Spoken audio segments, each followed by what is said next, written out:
नमस्कार विद्यार्थियों। आज के इस लेक्चर में पढ़ेंगे हम जो व्यधिकरण तत्पुरुष चल रहा है उसका पंचमी तत्पुरुष का भेद। और इस लेक्चर के माध्यम से हम जो प्रमुख जो सूत्र हैं परीक्षा में आने की दृष्टि से जो महत्वपूर्ण होते हैं उनको कर रहे हैं। तो देखिए, एक सूत्र है हमारा पंचमी भयेन।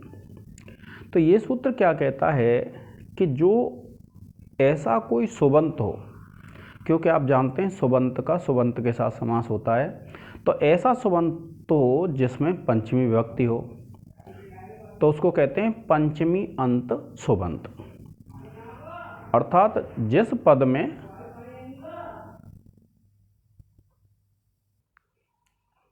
अब देखिए, जो पंचमी अंत सुबंत होता है, अर्थात पहला पद ऐसा हो जिसमें पंचमी विभक्ति लगी हो और दूसरा ऐसा हो जो भयवाचक हो। भयवाचक का तात्पर्य होता है जिससे कोई भयभीत होता है। जैसे हम कहते हैं शेर से बालक डरता है, ठीक है, शेर से डरता है, तो शेर में पंचमी विभक्ति होगी और भयवाचक कौन हो गया? शेर हो गया, तो शेर में पंचमी होगी, तो उसका समर्थ सुबंत के साथ क्या हो जाएगा? समास हो जाएगा। अब देखिए, पंचमी अंत सुबंत यानी ऐसा सुबंत, ऐसा पद जिसमें क्या है? पंचमी विभक्ति लगी हुई हो भय प्राकृतिक सुबंत के साथ। भय प्राकृतिक कहते हैं जिसमें भय का भाव प्रतीत होता है। ऐसा सुबंत हो, ऐसा पद हो जो भयभीत करने वाला हो, विकल्प से समास को प्राप्त होता है। क्योंकि ये वैकल्पिक समास है विद्यार्थियों, तो विकल्प से समास को प्राप्त होता है और वह समास तत्पुरुष संज्ञक होता है। अर्थात जब पंचमी विभक्ति वाले पद का भय प्राकृतिक पद के साथ समास होगा तो वह तत्पुरुष समास होगा, और पंचमी अंत का हो रहा है इसलिए उसको कह देते हैं पंचमी तत्पुरुष।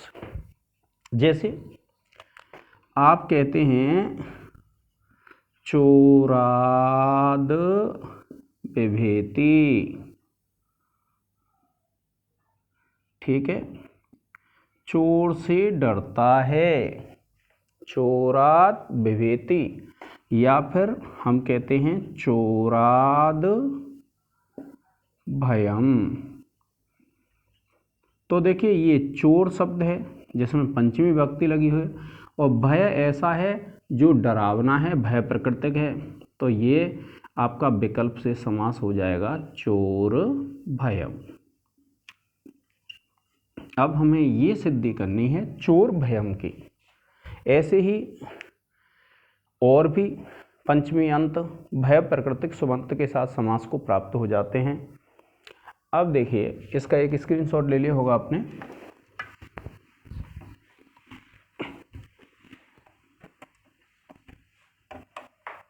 अब देखिए, आप लिखते हैं चोर भयम, ये हमको सिद्ध करना है और इसका जो लौकिक विग्रह है वह है चोराद भयम। ये तो हो गया आपका लौकिक विग्रह। जो भाषा में प्रयोग होता है उसको लौकिक विग्रह कहते हैं और जो व्याकरण में प्रयुक्त होता है उसको कहते हैं अलौकिक विग्रह। तो देखिए, आप लिखेंगे चोर प्लस गसी। गसी क्यों है? क्योंकि आपको पता है पंचमी है, और भय प्लस सो, और सूत्र लगा देंगे पंचमी भयेन। सूत्र से पंचमी अंत सुबंत का भय प्राकृतिक सुबंत के साथ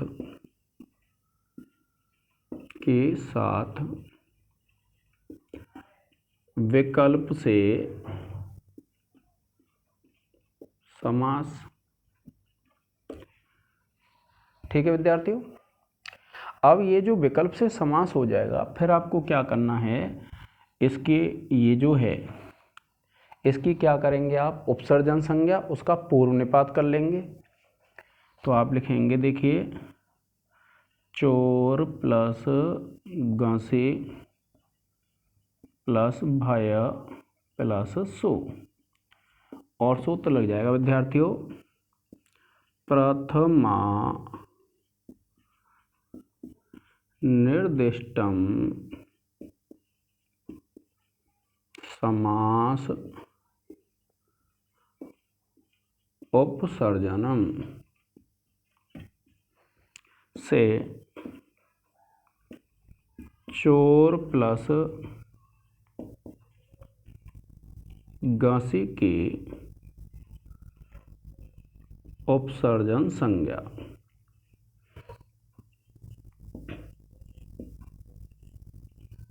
ठीक है, जब उपसर्जन संज्ञा हो जाएगी तो इसका पूर्व निपात हो जाएगा, और आप लिख देंगे ये स्थिति, आप लिखेंगे चोर प्लस गांसी प्लस भाया प्लस सो, और सूत्र लग जाएगा विद्यार्थियों, उपसर्जनम पूर्वम से उपसर्जन संज्ञक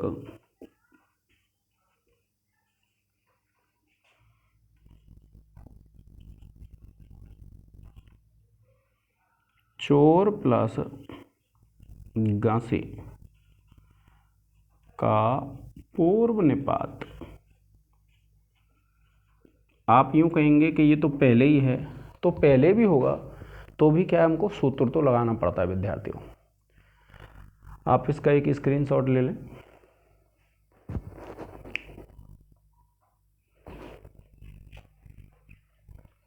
अब देखिए, स्थिति हमारी यही रहेगी, इसलिए मैं इसको मिटा नहीं रहा हूँ, जैसी है वैसे ही चलने देते हैं।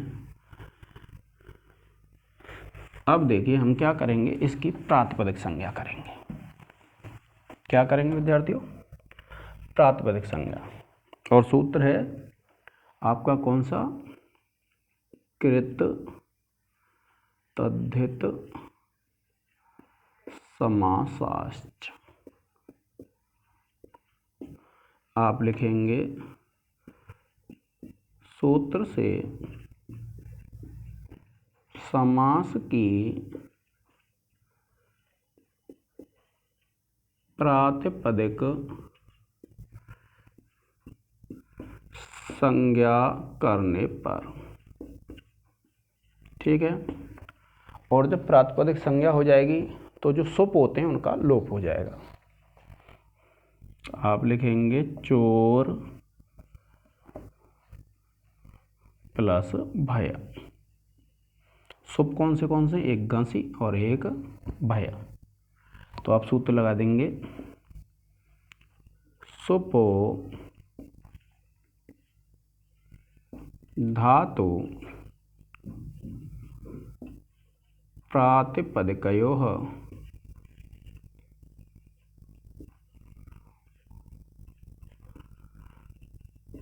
सूत्र से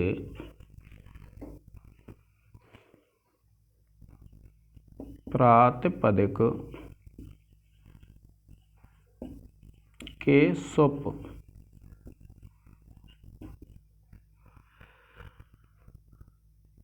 गांसी और सो का लोप। अब क्या करेंगे विद्यार्थियों, पुनः इसकी प्रातिपदिक संज्ञा करेंगे, और आप लिखेंगे चोर भया, और सूत्र लग जाएगा, कृत तद्धित समासाश्च। सूत्र से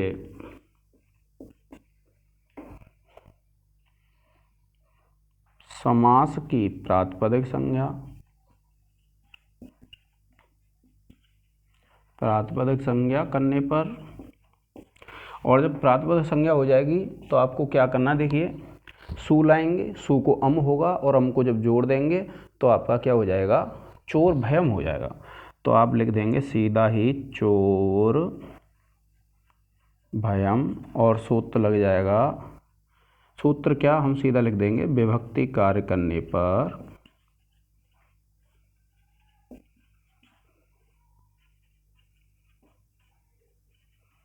रूप सिद्ध। ठीक है, इसका एक स्क्रीनशॉट ले लें विद्यार्थियों।